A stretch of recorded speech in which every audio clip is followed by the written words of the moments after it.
أعوذ بالله من الشيطان الرجيم وقلنا من بعده لبني إسرائيل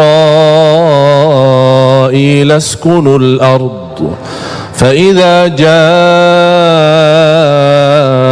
وعد الآخرة جئنا بكم لفيفا صدق الله العظيم. Bapak Ibu jamaah sekalian dimuliakan Allah Subhanahu wa taala. Sebenarnya salah satu yang membuat saya bergembira Suratul Isra. Suratul Isra mulai dari ayat 1 sampai ayat 7, 8, dan juga di ujung Suratul Isra mulai dari ayat 100, 101, 102 sampai terakhir 111. Saya mohon jamaah sekalian mempelajari, mendalami dua surah yang tertanam di dalamnya banyak berita gembira. Pertama Suratul Isra, yang kedua Suratul Saf. Suratul Saf, karena juga di Suratul Saf Allah menceritakan, A'udzu billahi minasyaitonir rajim. يريدون ليطفئوا نور الله بأفواههم والله متم نوره ولو كره الكافرون هو الذي أرسل رسوله بالهدى ودين الحق ليظهره على الدين كله ولو كره المشركون. Allah Subhanahu wa taala memberikan jaminan seberapapun upaya mulut mereka, perjuangan mereka, kekuatan mereka untuk memadamkan cahaya Islam pasti akan gagal, dan Allah menyempurnakan cahaya Islam di muka bumi walaupun orang kafir membencinya.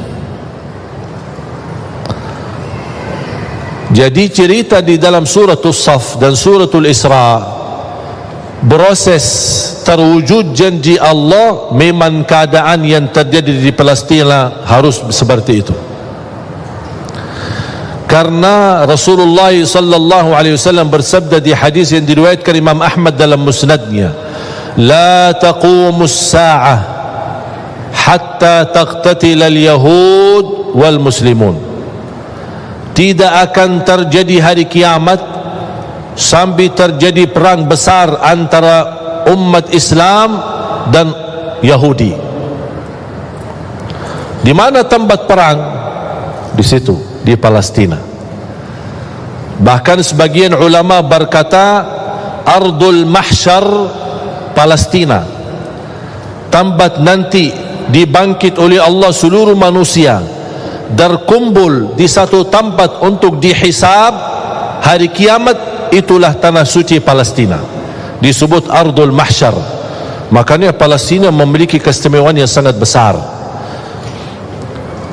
Nabi Isa alaihi salam akan turun ketika juga datang Al-Imamul Mahdi bersama Nabi Isa ke Palestina, dan Nabi Isa justru mendorong Imam Mahdi untuk menimami umat Islam di saat itu. Karena Al-Imamul Mahdi adalah keturunan Nabi Muhammad SAW, bernama Muhammad ibnu Abdillah, sama dengan nama Nabi kita Nabi Muhammad ibnu Abdillah sallallahu alaihi wasallam.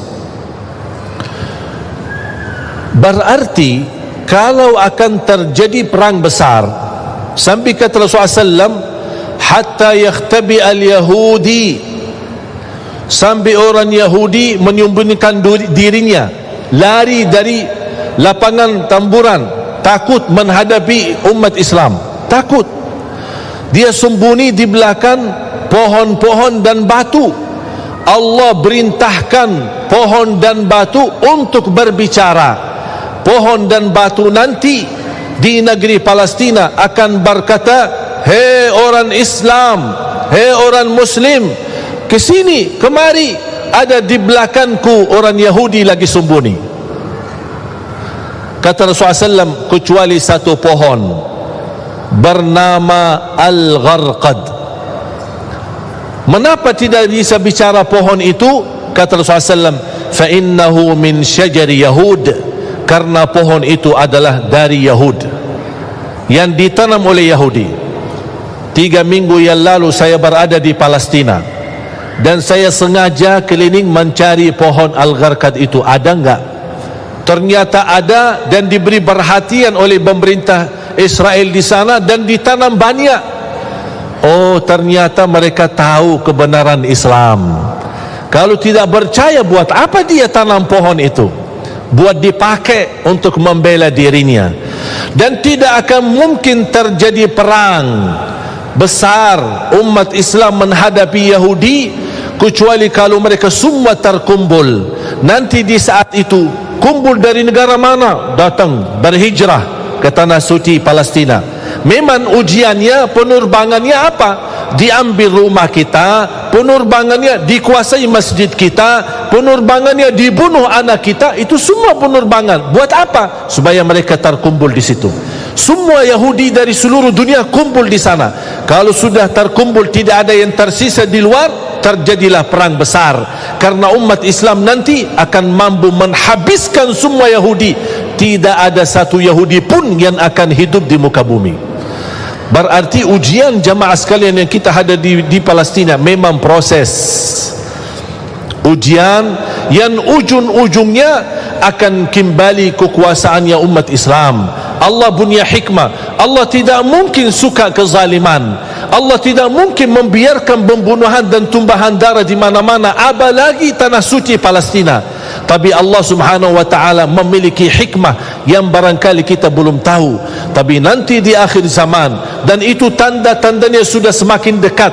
Saya tidak bisa berkata 1 tahun atau 2 tahun.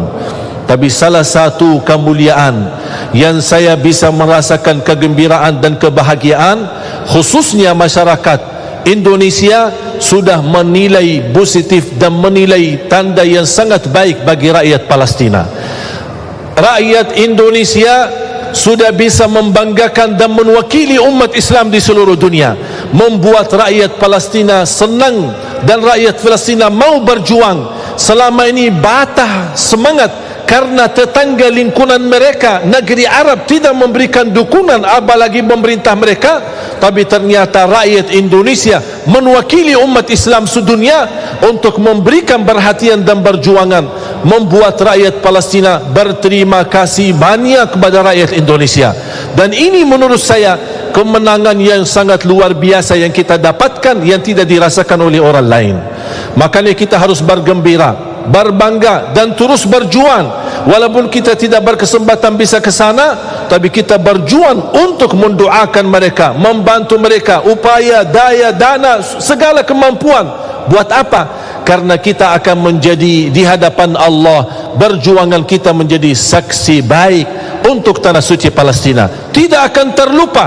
Ketika saya ke sana, saya menyebutkan diri saya bukan dari Madinah, tapi saya sebut diri saya dari Indonesia. Langsung oleh orang masyarakat Palestina dan di Masjidil Aqsa, Masya Allah Indonesia, I like Indonesia, saya suka Indonesia.